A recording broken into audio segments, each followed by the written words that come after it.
grow. Brandon Aiyuk, we've talked about him the last few days, and if Kyle is doing what I think he might be doing, which is, look, you need to tighten things up a little bit. Just because you had a good year last year, that doesn't mean you can do what you want, roll in here, and you're going to get catches, and you're going to get balls thrown to you. There's a way to go about being a professional. Now, I could be completely off on that, but I know young guys sometimes that have success early aren't quite as professional as guys who have that same success 5 years later, because you know what being a professional is at that point. But for the offense to be what we think it could be, he has to be a big part of it, doesn't he? Absolutely. He's a tremendous weapon, the speed, and he showed such great things. So what is going on, and why can't we know? I want to know.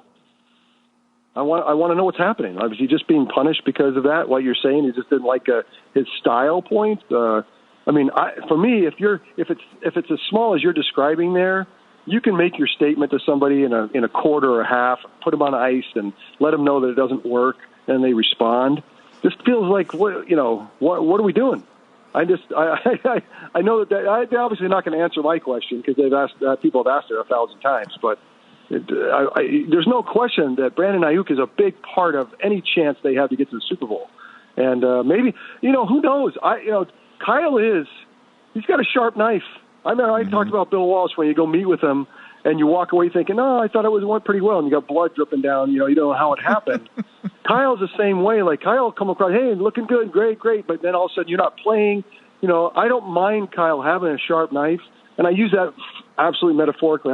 These are days where you got to be careful, but right. But the idea is that he's in his mind he's molding a championship team. He now knows he's been there twice now, and not got it done in the Super Bowl. And I think in his mind, I am not going to come up short, and I'm going to do the work in September to prepare so I don't have any problems in February ever again.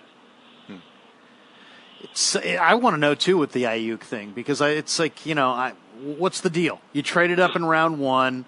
You don't have anybody better. Don't tell me Sherfield's better. He's not. And I'd like to know if he's not going to be part of the deal. And if he's not going to be part of the deal, then move on. Move him, move down the road, but don't just stash him and make the team less.